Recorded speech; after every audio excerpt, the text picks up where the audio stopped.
नमस्कार, मैं कमल कौशिक। आप देखना शुरू कर चुके हैं हमारा खास कार्यक्रम जिसका नाम है ब्रेकिंग बुलेटिन। आइए शुरुआत करते हैं ब्रेकिंग बुलेटिन की बिहार की उस खबर से जिसका इंतजार था कि महागठबंधन क्या फैसला लेने वाला है।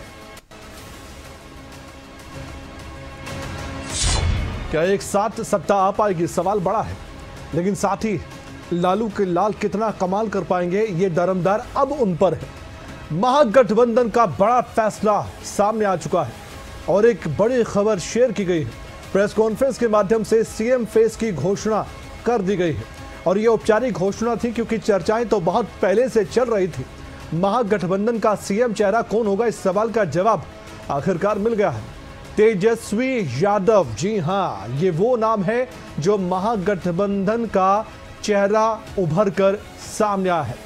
प्रेस कॉन्फ्रेंस करके पूरे देश को बताया गया कि बिहार में सीएम फेस इस महागठबंधन का कौन है। लेकिन साथ ही जब ऐलान किया जा रहा था तो तेजस्वी यादव बिल्कुल केंद्र में थे, यानी कि केंद्र बिंदु था तेजस्वी यादव का चेहरा।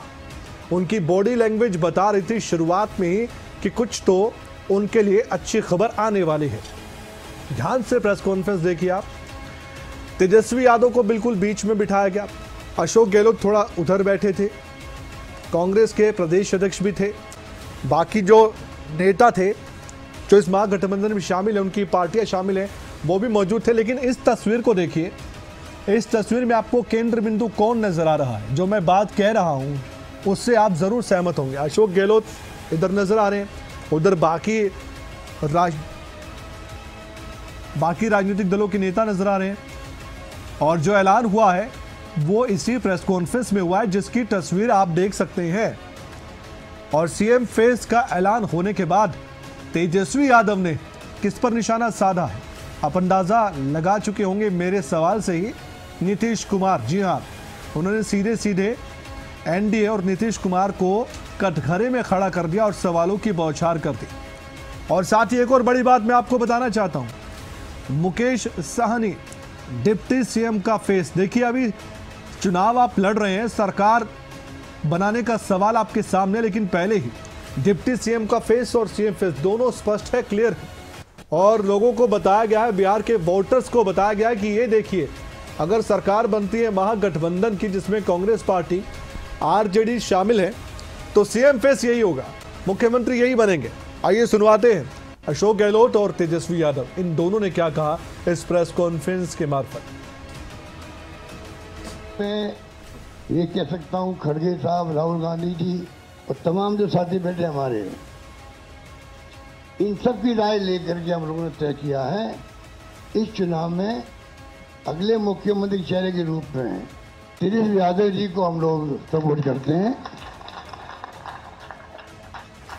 जो एक नौजवान है, लंबा फ्यूचर है इनके साथ में। और मेरा अनुभव से मैं कह सकता हूँ, जिसका लंबा फ्यूचर होता है पब्लिक उसको साथ देती है। ये नौजवान है, कमिटमेंट रखते हैं। पिछली बार भी जो उन्होंने स्लोगन दिए थे, नौकरी के दो या कोई दो, या जो वादे किए थे उसमें खरे उतरेंगे। ऐसा व्यक्तित्व आपके सामने नौजवान के रूप में आया है। सोच समझ के सबने फैसला किया है कि नेता के रूप में उतरंग मैदान में राहुल गांधी जी ने मिलकर जो यात्रा करी थी, बड़ा इम्पैक्ट है। आने वाले वक्त में इनके अलावा राहुल जी भी आएंगे और नेता आएंगे, प्रियंका जी भी आएगी, सब नेता आएंगे और हम सब जो बैठे स्टेज पर सब मिलकर संकल्प किए हुए हैं कि जो हालात देश के हैं, देश हित के अंदर और देश चाहता है उसके अनुसार हम चाहेंगे कि बिहार में ये जो लंबे समय तक नीतीश कुमार जी रहे हैं सत्ता में, अब कुछ कर नहीं पा रहे। अब तो हम पूछना चाहते हैं अमित शाह जी से, इनकी पार्टी के अध्यक्ष जी से, क्या बताइए, हमारा नेता तो हो गया तेजस्वी यादव, आपका नेता कौन है बता दीजिए। नीतीश जी के साथ जो है, जो अन्याय हो रहा है एनडीए में, एक बार भी कोई भी जॉइंट प्रेस कॉन्फ्रेंस जो है नहीं की गई और ना ही ऑफिशियली रूप से मुख्यमंत्री का चेहरा घोषित किया गया है। तो हम लोग तो शुरू दिन से ही कह रहे थे कि भाजपा के लोग नीतीश जी को दोबारा मुख्यमंत्री नहीं बनाएंगे, और इस पे और किसी ने मुहर नहीं लगाया है, बल्कि अमित शाह जी ने एक बार नहीं कई बार इस बात को बोला है कि विधायक दल की जो संख्या होगी वो तय करेगा। लेकिन अमित शाह जी से हम जानना चाहेंगे, इस बार आप ये बात कह रहे हैं, पिछले बार तो ये बात नहीं थी। यह लगातार 20 साल से एनडीए की सरकार है, हमेशा से मुख्यमंत्री का चेहरा आप लोगों ने घोषित किया। आखिर क्या कारण है कि इस बार आप नीतीश कुमार जी का मुख्यमंत्री के चेहरे का नाम का घोषणा क्यों नहीं कर रहे? अब ये सवाल बड़ा खड़ा होता है। तो हम लोग तो जो कहते थे वही हो रहा है। और आप देख लीजिए, जो भी जनता दल यूनाइटेड में जो नेता हैं, नीतीश जी के खराब सेहत का वो चेहरे का इस्तेमाल करके 3-4 नेता जो भाजपा के लिए ही काम कर रहे हैं, जो जनता दल यूनाइटेड को खत्म करने में लगे हैं, अब चुनाव के बाद जनता दल यूनाइटेड को भी ये लोग खत्म कर देंगे, दल नहीं रहे।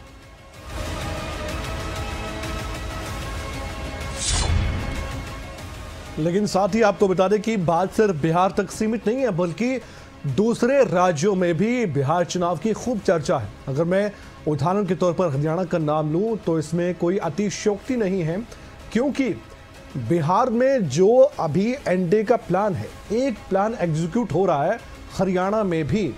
हरियाणा बीजेपी ने भी पूरी ताकत झोंक दी है और जो जो रणनीति बनाई जा सकती है उस पर काम किया जा रहा है। आप इसकी सीरियसनेस इसी बात से समझिए, गंभीरता समझिए कि हरियाणा बीजेपी बाकायदा इस मसले पर मीटिंग कर रही है। मुख्यमंत्री वहां पर मौजूद रहते हैं, हरियाणा बीजेपी के अध्यक्ष रहते हैं, प्रभारी जोर लगा रहे हैं, बाकी नेता लगा रहे हैं, हरियाणा के मंत्रियों की ड्यूटियां लगाई गई हैं। उनको कहा गया है कि बोरिया बिस्तरा बांधिए और कुछ दिन बिहार में बिताइए और बिहार में जाकर प्रचार कीजिए एनडीए के उम्मीदवारों के लिए, बीजेपी के उम्मीदवारों के लिए, ताकि जो ये महागठबंधन बना है, जिसका आपने अभी एक दूसरी भूमिका के तौर पर सीएम फेस का चेहरा देखा है और तेजस्वी यादव को देखा है, अब और ज्यादा प्रचार करने की जरूरत पड़ेगी, क्योंकि यहां सीएम फेस क्लियर हो गया है। मुख्यमंत्री नायब सैनी हो या फिर प्रदेश अध्यक्ष मोहनलाल कौशिक हो, सभी इस बैठक में मौजूद रहे। लेकिन मैं साथ ही आपको एक बात जरूर कहना चाहता हूं। सवाल आपके मन में होगा कि ये बिहार का हरियाणा कनेक्शन क्या है। आइए ये भी मैं बता देता हूं विस्तार से और कुछ पॉइंट्स के साथ आपके सामने ये अहम जानकारी।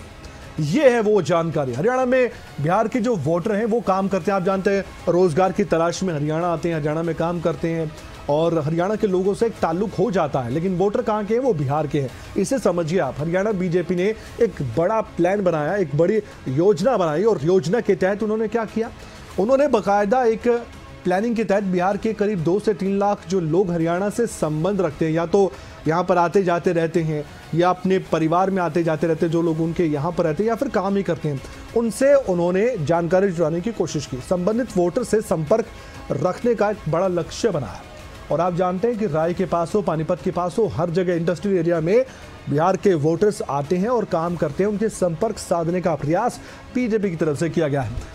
हरियाणा बीजेपी के करीब 25 नेता ऐसे हैं और इससे ज्यादा भी हो सकते हैं जिन्होंने बिहार में डेरा डाला हुआ है। मुख्यमंत्री नायब सैनी को हमने देखा कि वो बिहार में गए और वहां पर उन्होंने जनसभा को संबोधित करते हुए विरोधियों को भी जमकर घेरा और खूब खरी खोटी सुनाई। हरियाणा के मंत्रियों की भी ड्यूटी लगाई गई है, इसका जिक्र मैं कर चुका हूं पहले ही। इससे क्या अब सीधा सीधा अंदाजा लगता है कि जो मंत्री वहां पर पहुंचे हैं वो हरियाणा की बातें कर रहे होंगे कि हरियाणा में यहाँ के लोगों ने सरकार बनाई और देखिए 2014 के बाद वहाँ पर कोई भी बीजेपी की सरकार को हिला नहीं पाया। बेशक गठबंधन में 2019 में सरकार बनी, तब भी सत्ता में बड़े भाई की भूमिका बीजेपी ने निभाई और अब आप देखते हैं तो अपने दम पर बीजेपी ने यहाँ पर सरकार बनाई। और ये बातें कह कर बिहार के वोटर्स को लुभाने का प्रयास किया जाएगा जो हरियाणा में काम करते हैं और बताया जाएगा कि यहाँ का माहौल उनके लिए क्या है। कृष्ण बेदी ने क्या कहा था बिहार पहुंचने के बाद, आइए उनका बयान भी सुनाता हूं। इंडी गठबंधन या जो भी अन्य दल हैं, आज उनका पूरे देश के अंदर से वजूद समाप्त हो गया है। माइक में, मीडिया में वादे करेंगे कि मिलजुल के लड़ेंगे, जब फील्ड में जाएंगे तो आमने सामने लड़ेंगे। मोदी जी के नेतृत्व के सामने भारतीय जनता पार्टी के कार्यकर्ताओं की सेना के सामने किसी गठबंधन का कोई वजूद नहीं है। और इसी प्रकार का अन्य प्रांतों के साथ साथ आज बिहार के अंदर भी वही स्थिति है। आज वो लोग एक विचारधारा के लिए नहीं, अपने परिवारों को बचाने के लिए वो लोग लड़ रहे हैं, गुंडागर्दी को संरक्षण देने के लिए वो लोग लड़ रहे हैं। परंतु बिहार की जनता ने और देश की जनता ने मोदी जी की विकास कार्यों को देखते हुए लगातार केंद्र में तीसरी बार और इस बार बिहार के अंदर भी लगातार हमारी एनडीए की सरकार बनाने का मन बना लिया है। अब एक कदम आगे बढ़कर और विस्तार से मैं बताता हूं कि हरियाणा के मंत्री तो हैं, लेकिन बिहार में ड्यूटी क्यों लगाई गई है।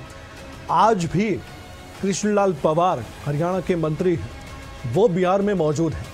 बिहार विधानसभा चुनाव के लिए जोरों शोरों पर प्रचार कर रहे हैं। हरियाणा के मंत्री लगातार हमने देखा कि वहां पर जाकर हरियाणा सरकार की ओर से किए गए काम का गुणगान भी कर रहे हैं और वहां के वोटर्स को बता रहे हैं कि कितना ज़्यादा डिफरेंस है बाकी सरकार और बीजेपी सरकार में या एनडीए सरकार में।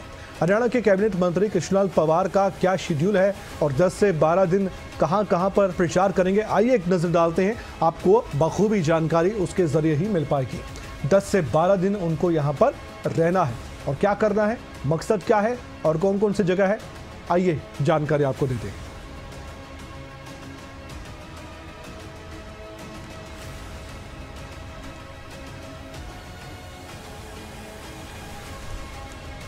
चलिए मैं बता देता हूं आपको कहां उनको जाना है। दरभंगा भी जाना है। इसके अलावा आप ये जानते हैं कि वहां पर जाकर एनडीए उम्मीदवारों के लिए वोट की अपील करनी है।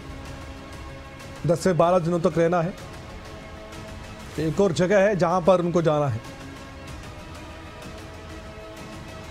अलीनगर। यहां पर भी चुनाव प्रचार करते नजर आएंगे। ब्रेकिंग बुलेटिन में आगे बढ़ेंगे, लेकिन उससे पहले इसका जिक्र मैं कर रहा था। कितने दिनों तक प्रचार है? 10 से 12 दिन। कहां प्रचार है? दरभंगा, बेनीपुर और अलीनगर में। प्रचार का मकसद तो सभी को मालूम है, एनडीए और बीजेपी के उम्मीदवारों को जिताना है। और कितना प्रभाव रहता है हरियाणा के इन मंत्रियों का, देखने वाली बात है। और मुख्यमंत्री नायब सैनी की मैराथन बैठकों का जिक्र कर लेते हैं और आपको अपडेट के साथ बताते हैं कि दिन भर बैठकों में किस तरह से व्यस्त रहेंगे सीएम नायब सैनी। सुबह से उनकी बैठकें शुरू हो चुकी हैं। हरियाणा सिविल सचिवालय में अभी मौजूद हैं सीएम नायब सैनी। यहाँ पर व्यापक बांध सुरक्षा मूल्यांकन की बैठक कर रहे थे, जो कि खत्म हो चुकी है। इसके अलावा केंद्रीय प्रायोजित पोस्ट मैट्रिक छात्रवृत्ति योजना की भी समीक्षा बैठक बुलाई गई है, जो कि चल रही है। इसके साथ ही धोसी रोपवे परियोजना की भी समीक्षा बैठक बुलाई गई है। सीएम सैनी साथ ही अनुभव केंद्र से जुड़ी अलग अलग विषयों पर बनी उप समिति की भी आज ही बैठक लेने जा रहे हैं। जो भी अपडेट होगा सबसे पहले हम आप तक पहुंचाएंगे। फिलहाल आगे बढ़ते हैं ब्रेकिंग बुलेटिन। अब बात उस केस की जिसका जिक्र पूरे देश में हुआ, चर्चा हुई।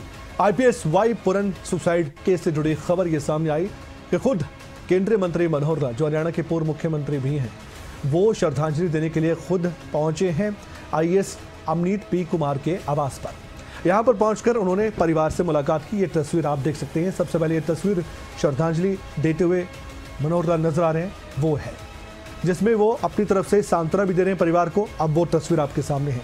2 तस्वीरें मैं दिखाता हूं। दोनों तस्वीरों में आपको मनोहर लाल नजर आएंगे, लेकिन पहली तस्वीर में आप देख सकते हैं दिवंगत आईपीएस वाई पुरन कुमार को श्रद्धांजलि अर्पित की केंद्रीय मंत्री मनोहर लाल ने। और दूसरी तस्वीर में आप देख सकते हैं कि आईएएस अमनीत पी कुमार और उनकी बेटियों से भी मुलाकात करते नजर आए। काफ़ी देर तक बातचीत की है केंद्रीय मंत्री मनोहर लाल ने और आश्वासन दिया कि निष्पक्ष जांच होगी। और जो जांच अभी चल रही है उसकी प्रगति पर भी बातचीत हुई है, जो हमारे सूत्र बता रहे हैं उसके मुताबिक, क्योंकि अभी तक कोई प्रतिक्रिया इस मसले पर सामने नहीं आई है। लेकिन 2 तस्वीरें ये बताने के लिए काफ़ी हैं कि किस तरीके से अपनी चिंता भी व्यक्त करते हुए नजर आए केंद्रीय मंत्री मनोहर लाल। और साथ ही दूसरी तस्वीर बताती है कि परिवार को ढांढस बताते हुए ये महसूस करवाया कि वो खुद और सरकार उनके साथ है। निष्पक्ष जांच ज़रूर हो रही है और नतीजा भी जल्द होगा सामने।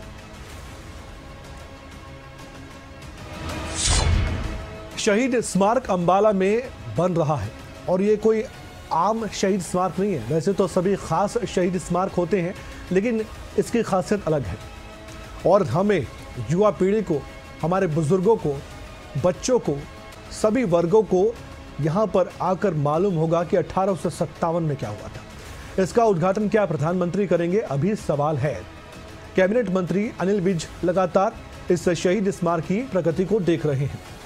जल्द ही ये बनकर तैयार हो जाएगा। शहीद स्मारक में क्या क्या होगा मैं एक बार जिक्र कर लेता हूँ। वैसे तो हमने इस पर खास रिपोर्ट भी बनाकर आपके सामने पेश की थी और ये लगभग बनकर तैयार भी है। कुछ झलकियाँ आपके सामने हैं।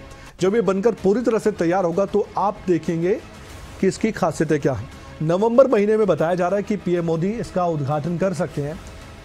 पीएमओ को पत्र लिखा गया है, समय मांगा गया है। खुद मंत्री अनिल विज ने आखिरी सप्ताह में उद्घाटन की उम्मीद है, नवंबर महीने की, लेकिन अभी कुछ स्पष्ट नहीं है। पर इतना ज़रूर है कि उद्घाटन तो होगा और उसके बाद हरियाणा ही नहीं, पूरे देश के लोग यहाँ पर शहीद स्मारक में आकर देख पाएंगे कि आज़ादी की लड़ाई कहाँ से शुरू हुई, अंबाला और हरियाणा का इसमें योगदान क्या रहा और हमारे स्वतंत्रता सेनानी उन्होंने हमारे देश के लिए क्या किया। शहीद स्मारक इस देश का ही नहीं, एशिया का सबसे बड़ा स्मारक और ये अपनी किस्म का हिंदुस्तान में अकेला स्मारक है जो आज़ादी की पहली लड़ाई को दिखाता है। प्रचारित तो यही किया गया कि आज़ादी की लड़ाई कांग्रेस ने लड़ी, लेकिन कांग्रेस का जन्म 1885 में हुआ था। उससे 28 साल पहले भी आज़ादी की लड़ाई लड़ी, लेकिन उनको फोर फ्रंट पे नहीं लाया गया। इसलिए मैंने 20-25 साल लड़ाई लड़ी कि सच्चाई लोगों के सामने लाई जाए। इसलिए मैंने यहाँ पर ये शहीदी स्मारक सरकार से अनुरोध किया और ये हम बनकर तैयार लगभग हो चुका है और लगभग नवंबर के आखिरी हफ्ते में इसका उद्घाटन होगा। प्रधानमंत्री नरेंद्र मोदी आएंगे। हमने प्रार्थना की है प्रधानमंत्री जी को कि ये इतना बड़ा स्मारक है, इसका उद्घाटन उनको ही करना चाहिए। और ब्रेकिंग बुलेटिन में इस वक्त की बड़ी खबर दिखाने का समय है। रोहतक पहुंचे केंद्रीय मंत्री मनोहर लाल। पीजीआई में अपने परिजन से मुलाकात की। स्थानीय तहसील में जाएंगे केंद्रीय मंत्री मनोहर लाल। पुश्तैनी जमीन से जुड़ा ये मामला है। सीएम रहते मनोहर लाल ने एक बड़ा ऐलान किया था। घर को लाइब्रेरी बनाने के लिए उन्होंने समाज के सुपुर्द किया था, यानी कि अपनी जो ज़मीन है, पुश्तैनी जो ज़मीन थी उनकी, सोचिए कितना बड़ा काम उनकी तरफ से किया गया था जब सीएम हुआ करते थे। आज तो केंद्रीय मंत्री है, लेकिन उस समय पुश्तैनी ज़मीन से जुड़ा एक मामला था। तो सीएम रहते मनोहर लाल ने खुद ये ऐलान किया था कि घर को वो लाइब्रेरी बनाने के लिए दे देंगे और समाज के सुपुर्द कर देंगे। वैसे में आज रोहतक पहुंचे हैं तो तहसील भी जाएंगे और उसके अलावा एक परिजन से भी मुलाकात करने के लिए यहाँ पर वो आए। आइए एक बार फिर से रुख करते हैं ब्रेकिंग बुलेटिन का और आगे बढ़ते हैं, बात करते हैं रेलवे की। सब रखिए, धैर्य रखिए, ट्रेन आपको मिल ही जाएगी। ये अपील कोई और नहीं बल्कि रेल राज्य मंत्री रवनीत बिट्टू कर रहे हैं। बाकायदा अंबाला में आकर उनको प्रेस कॉन्फ्रेंस करके ये बताना पड़ा यात्रियों को कि आपकी परेशानी के लिए हम हैं, आपको कोई भी दिक्कत नहीं आएगी। जबकि ये देखा जा रहा है कि ट्रेनें बिल्कुल भरी हुई हैं यात्रियों से, स्पेशल ट्रेन चलाई गई हैं, उसके बावजूद भी देखा जा रहा है कि भीड़ काफ़ी है और ये त्योहारों के दिनों में होता है। इसके पीछे का बड़ा कारण क्या है? बड़ा कारण ये है कि यात्री ज़्यादा संख्या में होती हैं, ट्रेनें उस समय अपर्याप्त महसूस होती हैं, लेकिन ऐसा अब नहीं है क्योंकि ये दावा किया गया है कि स्पेशल ट्रेन चलाई जा रही हैं और कई जो ट्रेन्स हैं वो अभी भी स्टैंड बाय पर हैं। जब भी ज़रूरत पड़ेगी तो फिर रेलवे या फिर रेल मंत्री खुद भी इस पर संज्ञान लेते हुए स्पेशल ट्रेन को चलाने की इजाज़त देंगे। प्रेस कॉन्फ्रेंस के माध्यम से रवनीत बिट्टू ने यह बताया, जो कि आप तस्वीरों में देख सकते हैं। स्पेशल ट्रेन से खुद भी पहुंचे हैं स्टेशन और एक स्पेशल इंजन और स्पेशल एक कोच लगाया हुआ था उनके लिए और यहां पर पहुंचे। प्रेस कॉन्फ्रेंस करके बताया उन्होंने कि कोई दिक्कत परेशानी नहीं है। मंत्री जी को तो नहीं है, अब लोगों को भी नहीं आनी चाहिए। तो मैं अपनी तरफ से, क्योंकि खास तौर पे कल मुझे हमारे कैबिनेट मंत्री श्री अश्विनी वैष्णव जी ने खास तौर पे टेलीफोन करके हुक्म किया, भैया आप अम्बाला, लुधियाना, ये चीज़ों इसमें ज़रूर खुद जाके अपने डीआरएम साहब, हमारे सीनियर ऑफिसर, हमारी खास तौर पे पुलिस, क्योंकि रेलवे इस बड़े, जब बड़ा त्योहार होता है तो उससे होता है, सब चीज़ें उसे देखना पड़ता है। पर मेरी तरफ से और डीआरएम साहब और रेलवे के सारे परिवार की तरफ से सबसे पहले यही प्रार्थना है, हाथ जोड़ के, कोई भी कमी नहीं है, कोई ट्रेन्स की कमी नहीं है, कोई भी बेफिक्र होके आप रहें। पर अगर आप रूल एंड रेगुलेशन थोड़े से, जहां गड़बड़ कहाँ हो रही है, कहीं जल्दबाजी में हम थोड़ा, उसमें जो प्रॉब्लम्स खुद उनको भी, मुसाफिरों, पैसेंजर्स को भी आ रही है और हमारे रेलवे कर्मचारियों को भी वो प्रॉब्लम आ रही है। और सुपर एक्टिव मोड में डीजीपी ओपी सिंह नजर आ रहे हैं। हम ये देख रहे हैं कि रोजाना कोई ना कोई बड़ा संदेश हो या फिर कहीं पर निरीक्षण करना हो तो उनकी तस्वीर सामने आ ही जाती है। बहुत कम देखने को मिलता है कि हरियाणा के डीजीपी यूं सुर्खियों में रहे, लेकिन उनके काम ऐसे हैं कि वो सुर्खियां बटोर लेते हैं। और ऐसा नहीं है कि नकारात्मकता, बिल्कुल सकारात्मक तरीके से काम करके सुर्खियां बटोरना ये कम अधिकारियों का आता है। हरियाणा के कार्यवाहक डीजीपी ओपी सिंह ने सीधे एक पोस्ट किया।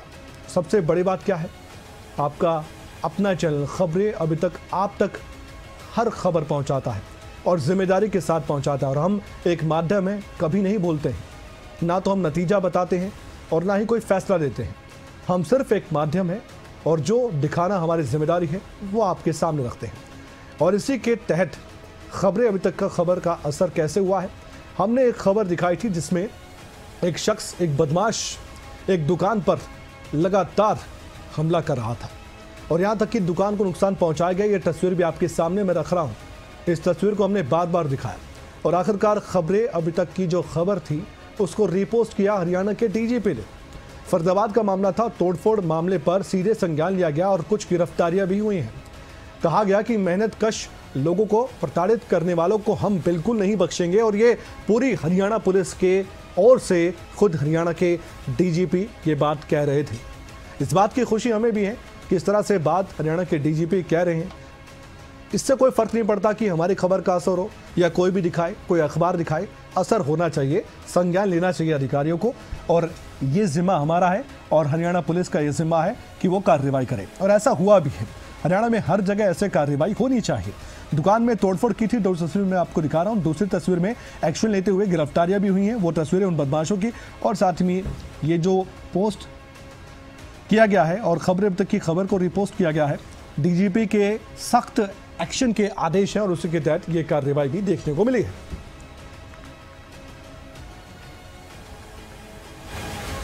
ब्रेकिंग बुलेटिन में हम बात करेंगे आपकी और हमारी, चाहे आम हो, खास हो, किसी भी वर्ग का शख्स। ये जो पर्यावरण बना है ये किसी के लिए स्पेशल नहीं बना है, ये किसी के लिए खास नहीं है। सबको इसी पर्यावरण में सांस लेना है, आम इंसान हो या फिर अमीर हो, गरीब हो। इसलिए सवाल आज मैं उठाना चाहता हूं ब्रेकिंग बुलेटिन में कि हमारे इस पर्यावरण को हुआ क्या है। हर साल सर्दी के मौसम में ये परेशानी हमारे सामने क्यों आ जाती है। अब जो जवान हैं, जो युवा हैं, उनको इतना फर्क नहीं पड़ता है, उनका शरीर झेल लेता है। लेकिन उन बुजुर्गों का क्या और उन बच्चों का क्या और जो अस्थमा के मरीज है उनका क्या, वो क्यों झेले। और जो कारण है वो हम हैं, आप और हम हैं, क्योंकि हमारी कुछ लापरवाही की वजह से हो रहा है। ऐसा ना हो कि बिल्कुल हमारे हाथ से सब कुछ छूट जाए और ऐसा ना हो कि ऑक्सीजन सिलेंडर पीठ पर लाद कर हमें चलना पड़े। समझना होगा, हर साल ये जो कहानी है हम बयां करते हैं, हर साल हम भी अपील करते हैं। हो सकता है इस खबर के बाद मैं भी किसी और खबर में व्यस्त हो जाऊं, लेकिन ये बात बहुत जाननी चाहिए। अपने बच्चों को आप ज़रूर सिखाएं। अगली पीढ़ी जब हमें कोसेगी तो फिर हमें मालूम होगा कि हमारे पास मौका था, हमने कुछ नहीं किया। आज ये फैक्ट्रियाँ बहुत अच्छी लगती है, इंफ्रास्ट्रक्चर अच्छा लगता है, लेकिन जब पर्यावरण नहीं होगा तो इनका कोई काम नहीं है। अगर सांस नहीं ले पाएंगे, जिंदगी नहीं होगी, तो इस जीवन का कोई काम नहीं है। इसमें बेशक आप विकास की कितनी बातें अपनी पटरी पर दौड़ाने की बात कहें। जो AQI लेवल है वो कैसा हो रहा है मैं आपको बता दूं, 0 से 50 तो ना के बराबर कहीं दिखाई दे रहा होगा।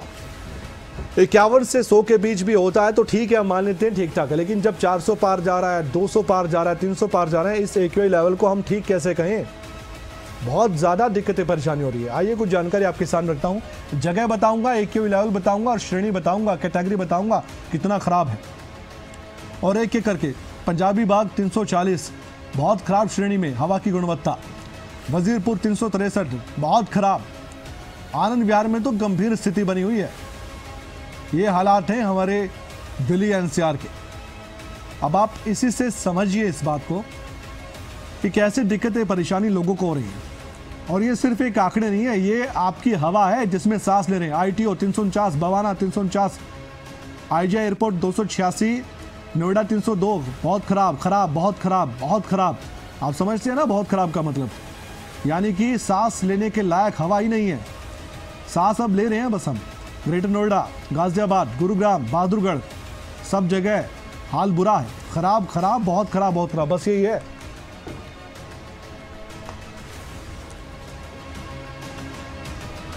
देखिए बुलेटिन में अब मैं बात करूंगा मनीषा की मौत के मामले की। आप जानते हैं अगस्त महीने में मनीषा की मौत हो गई, लेकिन सवाल आज भी जिंदा है। सवाल यह है कि मनीषा के साथ हुआ क्या था। क्या बड़ा खुलासा होने वाला है? CBI जांच का नतीजा क्या जल्द ही सामने होगा? मनीषा के पिता की तरफ से जो कहा गया उसमें तो यही लग रहा है, अगर उनके बयान पर यकीन करें तो CBI, मैं उनका बयान कोट कर रहा हूँ, CBI मर्डर के एंगल से जांच कर रही है। दूसरी बात कही गई है कि मामला मर्डर का ही है। ज़्यादा बात न करते हुए मैं सीधे मनीषा के पिता का बयान आपको सुनवाता हूँ, आप खुद समझ जाएंगे कि उनके पिता क्या कह रहे हैं।